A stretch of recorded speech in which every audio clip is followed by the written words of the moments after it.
Atul Subhash suicide case में उनकी wife को और इन लॉज को बेल ग्रांट कर दी गई। बेल क्यों ग्रांट कर दी, किस ग्राउंड्स पे ग्रांट हो गई, इतना इजीली ऐसे केसेस में बेल ग्रांट हो जाती है या नहीं, आज जानेंगे हम इस वीडियो में।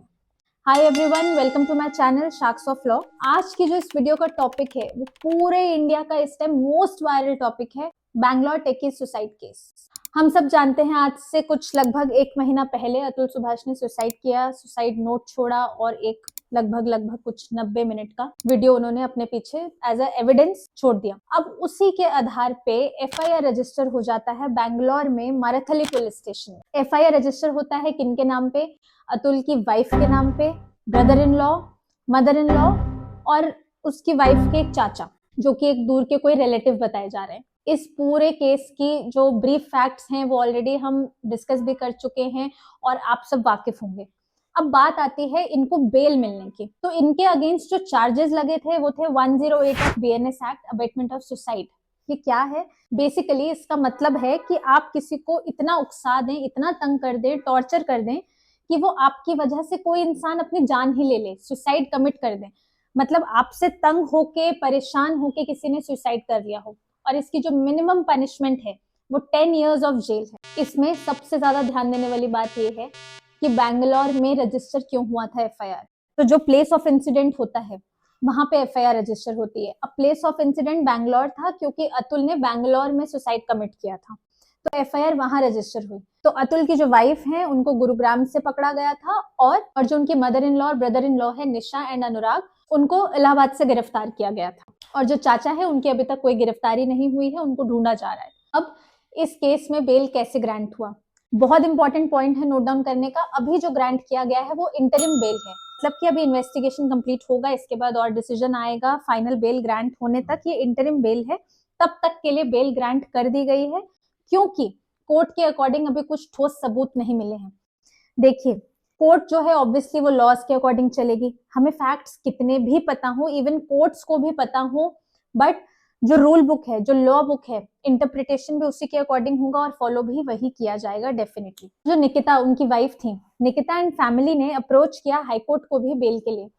हाईकोर्ट ने सेशन कोर्ट ऑफ बैंगलोर को ऑर्डर दे दिया कि इस केस की जो कार्रवाई है, मतलब कि जो बेल ग्रांट होनी है या नहीं होनी है, एक डेडलाइन दे दिया गया 4 जनवरी 2025 तक डिक्लेयर करने का, ऑर्डर पास करने का। तो ऑब्वियस सी बात है हाईकोर्ट से भी सेशन कोर्ट पे प्रेशर आया।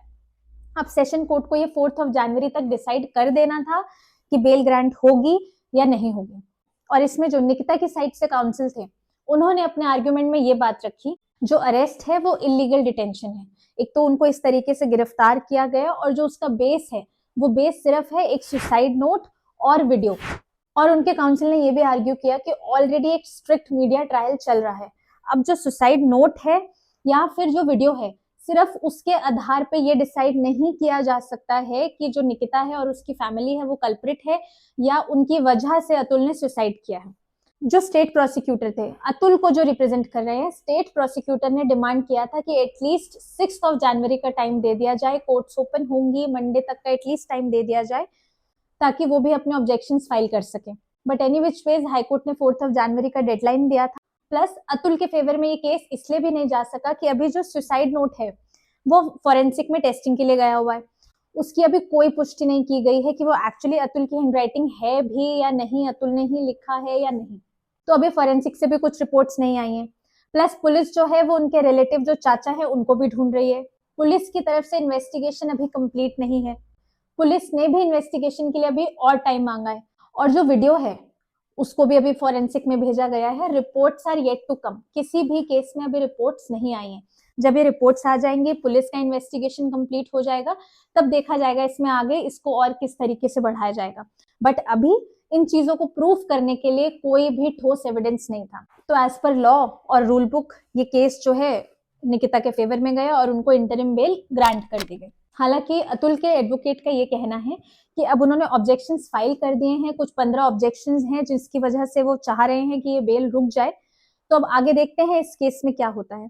बट इसमें एक और चीज जो ध्यान देने वाली है वो ये, अतुल ने अपने सुसाइड नोट में अपने बच्चे के बारे में मेंशन किया था और डिमांड किया था कि जो चाइल्ड कस्टडी है वो उसकी फैमिली को दी जाए। रीजन बीइंग उसका ये कहना है कि जो मेरा बच्चा है मेरी वाइफ के पास सेफ नहीं है या अच्छे एनवायरनमेंट में नहीं रह पाएगा। दूसरा रीजन उसने दिया था कि उस बच्चे को जो निकिता है वो एज अ टूल यूज कर रही है टू एक्सटॉर्ट मनी, सिर्फ पैसा लेने के लिए उस बच्चे का यूज किया जा रहा है। तीसरी जो चीज इसमें सामने निकल के आ रही है वो ये कि निकिता ने 3 साल के बच्चे को बोर्डिंग स्कूल में एडमिशन करवा दिया है, जो कि इलीगल है। ये एक लीगल एज नहीं है बच्चे को बोर्डिंग स्कूल में भेजने की। तो ऐसे कई फैक्टर्स निकल के आ रहे हैं। और जो अतुल के फादर हैं उन्होंने भी चाइल्ड कस्टडी की डिमांड की है, इवन कि उन्होंने प्राइम मिनिस्टर तक को लेटर्स लिखे हैं, गुहार लगाई है कि ये जो बच्चे की कस्टडी है वो उनको दे दी जाए। तो ऑब्वियसली अभी एक चाइल्ड कस्टडी का मैटर भी पेंडिंग है। देखते हैं हाईकोर्ट इसमें क्या सजेशन देता है, क्या ऑर्डर पास करता है बेल के लिए, किन ग्राउंड्स पे वो एक्सेप्ट करेगा बेल या रिजेक्ट करेगा, ये हमें आगे आने वाले टाइम में ही पता चलेगा। अब जब से निकिता और निकिता की फैमिली मेंबर्स को बेल मिली है, जो मेल राइट्स के लिए एक्टिविस्ट हैं उनका प्रोटेस्ट बढ़ गया है, उनकी डिमांड्स बढ़ गई हैं। जगह जगह से डिमांड आ रही है कि मेल्स के लिए भी कोई लॉज होने चाहिए, कुछ लॉज मेल्स को भी फेवर करने चाहिए, या फिर मेल्स के पास भी राइट होना चाहिए अपनी आवाज उठाने का, या किसी तरीके से वो ये बता पाए कि जो टॉर्चर उन्हें हो रहा है उसके लिए भी कोई पनिशमेंट लॉ में इन रिटन में होनी चाहिए। रिसेंटली सुप्रीम कोर्ट ने भी कंसर्न जताए हैं कई केस लॉज में, जहां पे ये बताया गया है कि 498A को जो फीमेल्स हैं वो एज अ टूल यूज कर रही हैं, काफी ज्यादा मिसयूज कर रही हैं। अभी हाल ही का एक जजमेंट है सुप्रीम कोर्ट ने जहां पे ये ऑब्जर्व किया कि वाइफ जो है वो एडल्ट्री में रह रही थी और हस्बैंड ने इसके चलते डिवोर्स फाइल किया और वाइफ ने तुरंत से ही उसके ऊपर 498A डाल दिया। सुप्रीम कोर्ट ने वाइफ को स्ट्रिक्टली वार्निंग दी, सारे केसेस विड्रॉ करने के लिए कहा और केस जो है डिवोर्स केस जो है वो हस्बैंड के फेवर में डिसाइड हुआ। तो ऑब्वियसली ऐसा नहीं है कि मेल्स के फेवर में डिसीजंस नहीं आ रहे हैं, मेल्स के फेवर में डिसीजंस भी आ रहे हैं, ऑर्डर्स भी पास हो रहे हैं, बट जरूरत जो है वो थोड़ा सा और ज्यादा अवेयर होने की है अपने राइट्स को जानने के लिए, अपनी आवाज उठाने के लिए। आपको क्या लगता है, निकिता को बेल मिलनी चाहिए थी या नहीं मिलनी चाहिए थी? कमेंट सेक्शन में जरूर बताएं।